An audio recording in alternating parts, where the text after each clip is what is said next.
Okay. All right. Let's see. So, Paul, I guess. No. Yeah, no, Jim. I'm sorry.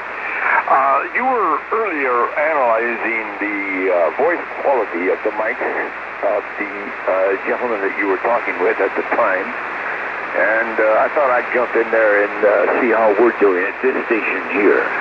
We're running a Yaesu FPDX 3000, and we're using the Yaesu dynamic microphone, the MD-100. So, what kind of tale are you going to tell me? Oh, you get passing grade, sir. That microphone sounds real good. The gentleman down there, I guess it's in, I don't know where he is, but NTG, his microphone was just real ringy towards that upper mids, had not much bottom end and not much top end, and just, it was all right there in the mids, and it was kind of difficult to did you copy him? Yes, I did. And I tend to agree with it. Roger. Yeah, I didn't have first off, I didn't have a real good copy, but that's the problem when you have a marginal copy on somebody, the cleaner their audio is as far as intelligibility, the more chances are you're going to be able to copy the mail on them, if they are kind of mid-rangey and difficult to understand in the first place, and then get some marginal signal coming in, then it really is hard to copy the mail. I guess I'd better take it, Paul, that right now you're, so why do I keep calling you Paul? Jim. That you're about 5 dB over 9. Actually, you're between an S9 and a plus 10, so I'm going to give you a plus 5. Excellent quality of audio and so forth. Everything is looking up good. What is this Elmer you were talking about? Oh, you don't know what an Elmer is?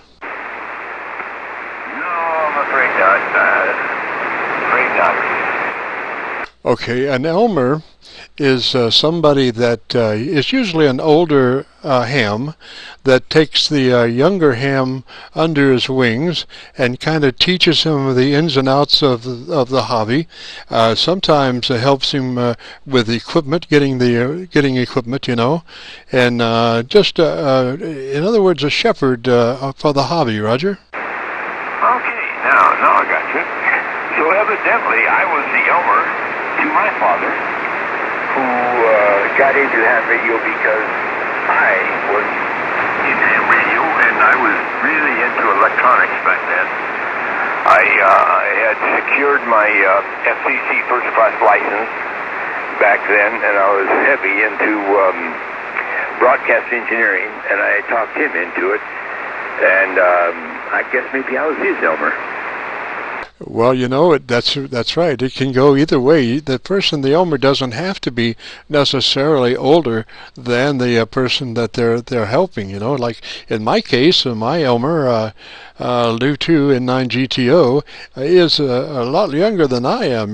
But he has helped me immensely since coming into the hobby. I've only been in for about 6 years, but he has helped me and guided me along the way, every step of the way. And shared information and equipment, just unbelievable. So I am really just all in favor of the Elmer program, and that's what's so unique about amateur radio is the Elmer program, the helping hand. That probably no other hobby has the kind of caliber of folks that amateur radio does as far as Elmers and their helping hands. Roger. Roger. Let's see, I got my license, my novice, back in 1970, and been in it for a while. And what I did was I lost interest in a while, so I called the local club, the amateur radio club in the area, and I gave all of my equipment. It took 3 pickups to pick up all the equipment I had, and I dedicated it all, I gave it all to the local hams and told them to tear at it. I had lost interest. Then I picked up interest later on in life. I'm 80 now, so I decided maybe just maybe I miss the hobby too much, and maybe I should get back into it. So there you are. I decided that, yes, I do need to get back into it. I threw up a dipole, inverted V. I've got a double bazooka, and it's really doing a great job. And I ordered a Mosley TH3. Now, so see, there I am, going off. Back in the 70s, I had a Mosley TH3 Junior. So I bought a high gain TH3 Junior, and I really have a lot of faith in that antenna. Back then, it really gave me operation. And a good operation. I could talk coast to coast on 5 watts on 10 meters. But that was the band conditions back then. Roger that. Yeah, when I first became an amateur like 6 years ago, 10 meters was just gangbusters, and I was talking from Louisville to San Diego almost every day. My signal was coming into San Diego so specifically that there was one gentleman at a street address that had a 20 over on me, and I had a 20 over on him, you know, all day long. We talked back and forth. He monitored 28,400, and that's the frequency, you know, the unofficial call frequency of 10 meters, so I always started off at 28,400, and he was always there, you know, almost, oh gosh, I would say 6 days out of 7, we would have 20 overs on each other, and you know, it was so weird because it was, the signals were almost street specific. I mean, you know, we didn't have a lot of other traffic. I don't know if they didn't hear us or what, but, you know, we were getting 20 overs on each other at just his location and my location, it seemed like, Roger. Yeah, times like that, when you appear to have a direct line, and like they say so often, you sound like you was in the next room. Well, that's what a direct line is all about in amateur radio. When you do obtain one, you just don't want to let go of it. You want to keep it going as long as possible. In the 70s, I did play around a lot with teletype. I had an old Model 15 teletype, an old AP, and enjoyed teletype back then. And maybe I'm thinking I should try that again on this band. I did try packet, and that wasn't too bad. But my program gave out, so now I got to get another program for the packet. And of course, having a newer radio like this, FTDX 3000, it has all of the electronic means within the unit. The things we never had earlier, things like a sound card that is inside of the computer, inside of the radio itself, along with a basic computer that allows you to generate digital sounds. And over 100, there's what, I think 200 and some odd menus on it. I don't think I'll ever understand what they're all about. Roger there. Well, you know, that's why they the Lord gave us time is to figure things out, you know, and I think you're working on it there, and you'll probably come to the conclusion that a lot of those sounds you'll probably never use, but you know where they are in case you do need them. I come back one more time with that call sign. Make sure I've got that correct, Roger. Yes, that's William Bravo 0, Bravo Germany, Quebec, WB0BGQ. I think we had a breaker in there. Go ahead, brother. Oh, thank you. This is Kilo 2, Kilo X-ray Kilo. Back to you, Jim.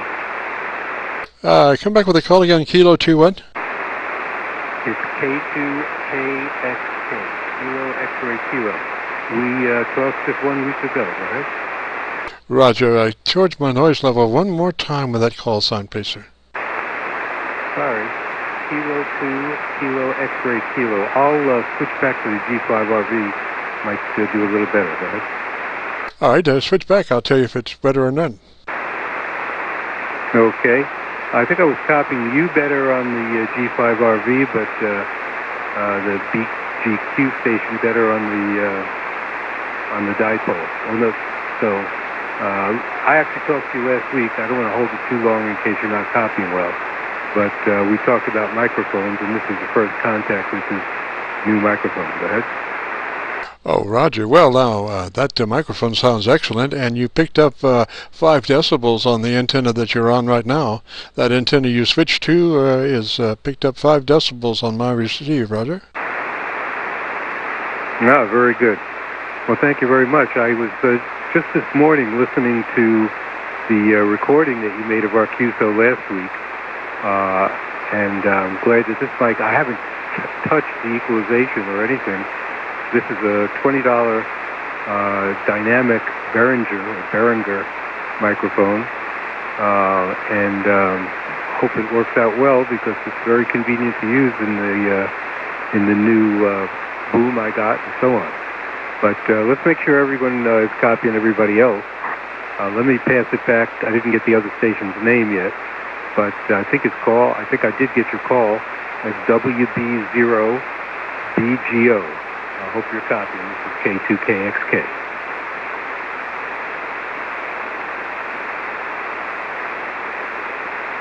WB0BGO or Q. This is KC9VKV. You copy? No, if you're back to me, Jim, I did not copy. I got his call as kilowatt 2, kilowatt, X-ray kilowatt. And then he dropped below the noise level, and I lost him. K2, XK, is it XK or XQ? It's XK. I got kilowatt 2, kilowatt, if you look X-ray back kilowatt, at if you're talking to me. you'll see that we worked a week ago on the second. Go ahead. Roger, you guys doubled. Stand by just a minute there, everybody.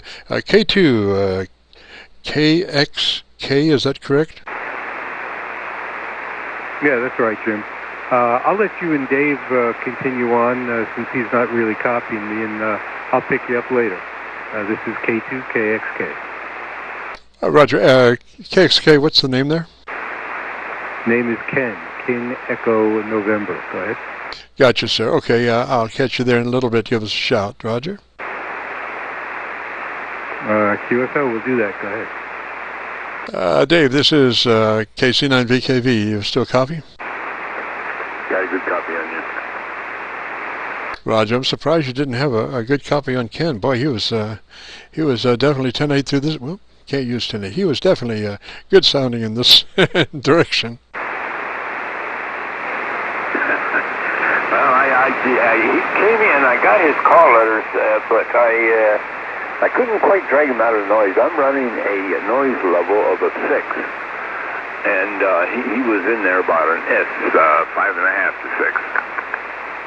Roger. Yeah, I can't use my receiver for S readings because I don't run it like most folks. I've got my audio and my RF gain tied together, and I just bring them up as needed, kind of like copying CW. You know, you don't want to inject a bunch of RF in there, RF gain in there, and it just starts. If you're into compression, it starts just sucking up stuff between the words that doesn't need to do that. So we just inject a minimum amount of RF gain to get the job done. So, but I am looking at everybody's signal in the audio form on a VU meter that is a tap off the receiver audio and then into the mixer, and I've got a control that if the audio goes down low, I can bring it up, and it's just a little one control that is by the talk button, and I just ride gain. But I am looking at folks' audio from the standpoint of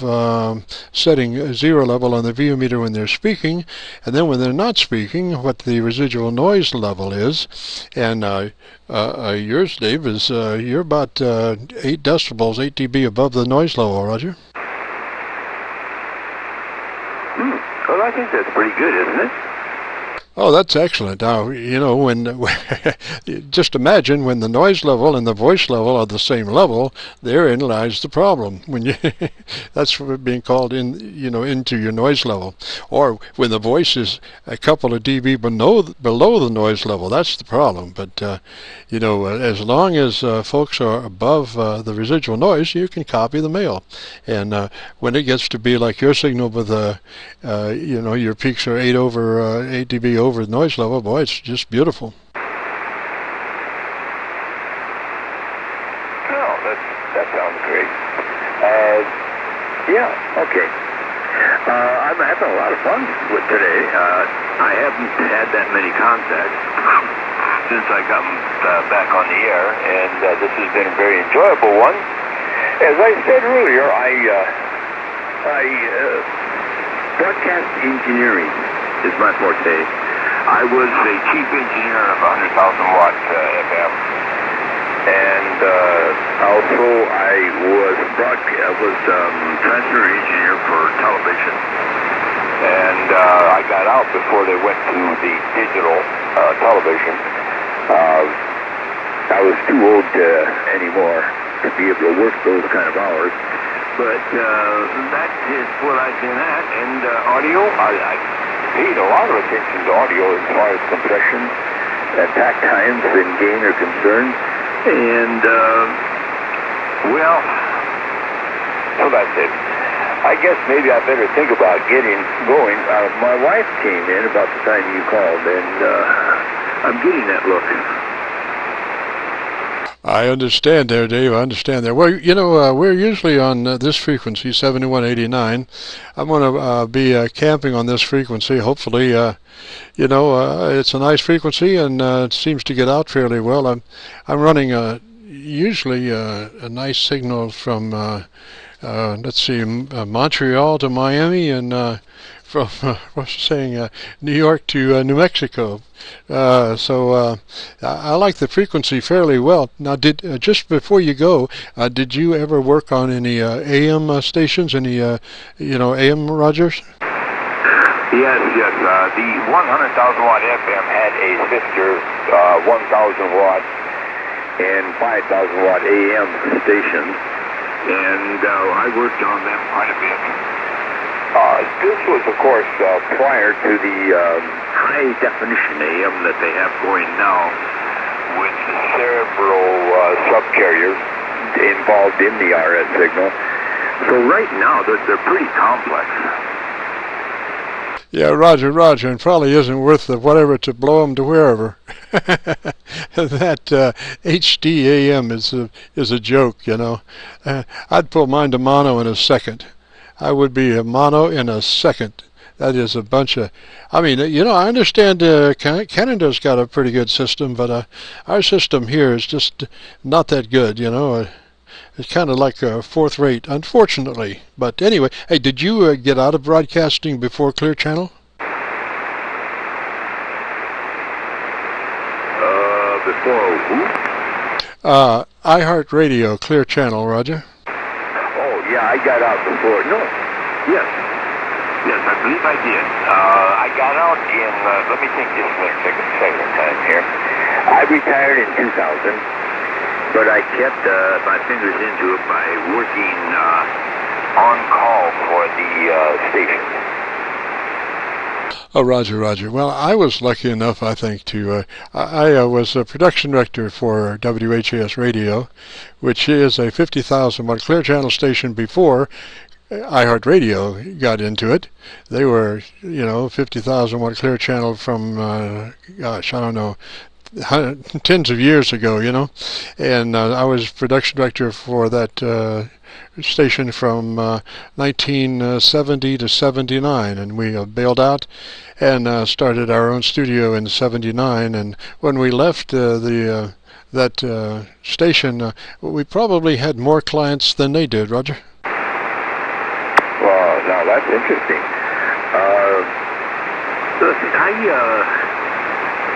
I don't recall. What station did you start? And which one did you leave from? Oh, well, I started, they say you got to go to the Goonie Weeds to start. Well, I started in a place called Pahokee, Florida. Population of about 2, maybe 1,500 people. Located just at the bottom rim of Lake Okeechobee in Florida.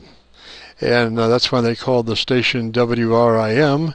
And I took a Greyhound bus from West Palm with $50 at 15, and was determined to get into a radio station, and I did. The RIM station, Pahokee Station, was about 65 miles from West Palm, and it was during the summer. I was taking a summer vacation, and some of the guys were taking vacations from the radio station, so I filled in. I had morning 6 a.m. sign on till about 10, and then I came back at 2 and worked till about 5. So was my start at 15, and whatnot. Went to WJNO, which is a real classy station in West Palm. Worked there for a few years, then I went to Fayetteville up in North Carolina and worked that market for a couple of years, and left and came to Louisville to WHAS. Roger. Okay. Let's see, the last station I was chief engineer at was a public radio station, 100,000 watts, and yeah, we had 5 people, but I pulled every job in that radio station at one point or the other. I was on the air. I wrote news headlines. I was program director. I was chief engineer. I was general manager. Sometimes all at the same time. And the station, called The River, eventually ended up to be number 1 in the metropolitan area of Omaha, because we changed the format to music, and we really took over the area. So they ended up being number 1 for quite a while. That is it. Boy, that was something. To go from literally a 5-person operation to becoming number 1 in a medium market, I think. I thought that was pretty good. Oh, excellent. And that is the mark of, well, now, iHeartRadio, man, they have consolidated tremendously the staff. They'll come in and buy 7 radio stations, and they will condense that down to 1 staff to run 7 radio stations. It's pretty sad, man. They have almost single-handedly destroyed the commercial radio market in North America. I mean, the question is really, how did they gain control of 1,400 radio stations? You know, when we were coming along, all we could have is 6 or 7 stations. You know, that was the limit. But somehow, you know, I think money changed hands or something, because that Clear Channel iHeartRadio wound up with owning 1,400 radio stations, and now they're, you know, getting ready to file Chapter 11 or whatever, you know. Sad situation. Well, I'll tell you, we can talk to the FCC about that. They are the ones who were politically motivated to extend the amount of stations that one person could own. We can leave that fully in their lap as being the ruination of AM and FM radio in this country. Roger that, Dave. Roger that. It's gotten so bad. I understand that, you know, they were so strapped for cash that they actually sold the land that the towers were on, sold the land from underneath the towers, and then leased back the tower space. You know, in other words, they got a bunch of money for selling the land, and then they put it back in the lease of just the land that the towers were on. So You know, gosh, and then the other problem is, you know, they would take a news department, 7 stations, news department, reduce it to 2 guys or something like that, you know, only 1 traffic girl for 7 stations. I mean, it's just pathetic what, you know, what has happened. The creativity has gone out the window. You know, there is no creativity because they can't afford it. They can barely afford to keep the lights on. Well, like I say, we could start, and this conversation could go on quite a long while. But yes, it's too bad that, like you say, they take 7 or 8 stations in one market, consolidate them, fire the people, and then declare bankruptcy. I've had that happen in this area. I have seen it happen. And it's just miserable. It just puts people out of work, and what happened to the ability to disseminate news from different views? All of a sudden, all the stations were same news. I think we had a breaker in there. Can we try one time the breaker?